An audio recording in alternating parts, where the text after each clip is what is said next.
try this again to see if I can make it more sensible. So this is about time and our nature in relation to it.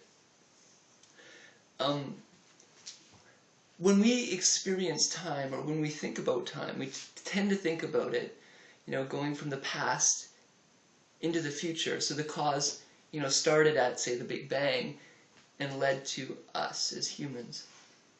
And so there's this kind of looking back on history to show us, where we are, where we are going, if you're going to predict from it. But it's this consequential reality. But like Stephen Hawking, for example, argues that we live in an 11-dimensional supermembrane, or that's one of his primary theories. And so there is this kind of multi-dimensionality to reality in his view. Moment to moment, there's an inaction of these different dimensions. And however strange that sounds, and I do hold that it sounds sort of strange from our traditional context, right? Because how could there be these other dimensions if I don't see them? What kind of consequence would they have on the kinds of activities that I do every moment, even though they are there? And in some sense, higher order dimensions then are three-dimensional self. So if they're higher order, if they're in some ways, he sometimes says bound up, and if they're higher than what we are experiencing, bound up, then what kind of what kind of consequential relation do they have to us? So our scientific model is pretty good for doing that kind of three-dimensional look back on how things affect us. But does it explain all of our activities? Does it explain totally the kinds of choices, if there is such a thing as a choice, that I make? So that's a big debate, right? Is there such a thing as a choice? And it's often talked about in Philosophy 101, where, if everything's determined, then you have no freedom, arguably. And then how does freedom fit in if everything is determined in the past? Well, it seems like there is sort of space in Hawking's theory to say, well, what about those higher dimensions? What kind of effect are they playing in our choice making right now?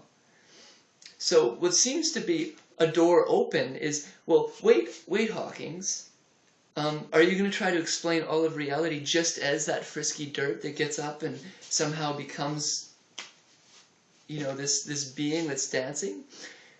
Is it really just that lowest system operating in more and more complex ways? But really, does that make any sense? If it's operating in more and more complex ways, then is it the same system? And so you start to think about, well, how does it experience from the interior of the system? Now, it makes a lot of sense that when you look at, say, a rabbit, the kinds of activities it does is very different from a human, and so the kinds of interior experiences would be very different from a human. And so, if you follow the evolutionary chain up to who and what we are, we have all of those different intelligences that came from that evolutionary lineage in us, in some very real sense, it would seem. Because if you look at it in a fairly scientific way, we have those structures. We have, the reptilian brainstem, the mammalian limbic system, the neocortex, many other minor things that were sort of, brought under the wing of our evolutionary lineage, some of which was eliminated. And so there is things not included, arguably, in our genetic makeup that has all of that intelligence in it, but a lot of it is in there.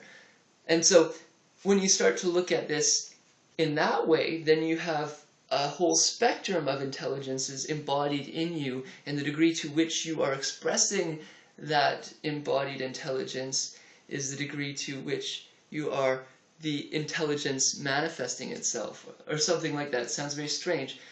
But even Einstein, when he was asked, Einstein, why are you so smart? Or how did you get so smart? and he sort of said it was a full-bodied intelligence.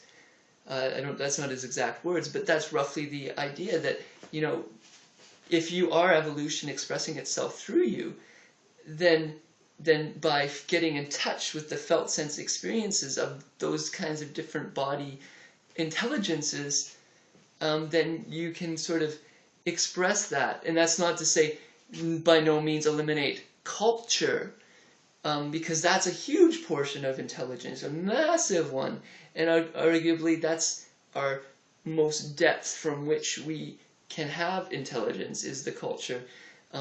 And digging into it intellectually allows us to assimilate that, and that's something that we probably do have a bit of physiological connectivity for, you know, from our grandparents, their great-grandparents, you know, their brain-mind hardwired in certain ways that allowed the kinds of intelligences to arise in you more easily, but you still have to dig into the culture, or else it's not going to be fully embodied in you. So then, you know, we have these arguably curled up dimensions, and what if it's like, you know, we are sort of like the kidney. And this isn't perfect, because the kidney has a degree of autonomy. Its activities are somewhat autonomous within our body. And so, you know, its kind of reactivity isn't going to maybe correspond with my will. That is, my sense of I isn't necessarily going to be in full alignment with what my kidney wants to do.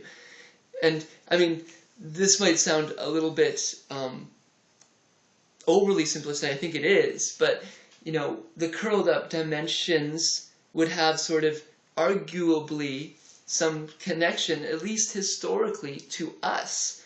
And so the causal reality of what they would do, if this was a higher order self, or that's maybe not quite the right wording, but there is intelligence on the other end of it, and they're getting feedback from us, then in a sense that would be a reverse causality through time, potentially. So we'd have two directions of causality coming at us. Then we'd have this future causality affected through the dimensions that are curled up in some way, and they're expressing their intelligence back on us, which we are also pulling back from the past to have this sort of friction. You know, that's where the determination of the past and the causal consequences of the future, in some ways, makes this friction for freedom in this moment. Maybe. But there's still a strong determinational factor in it. There's still, yeah, a huge measure of determination in the kinds of structures that are already at play.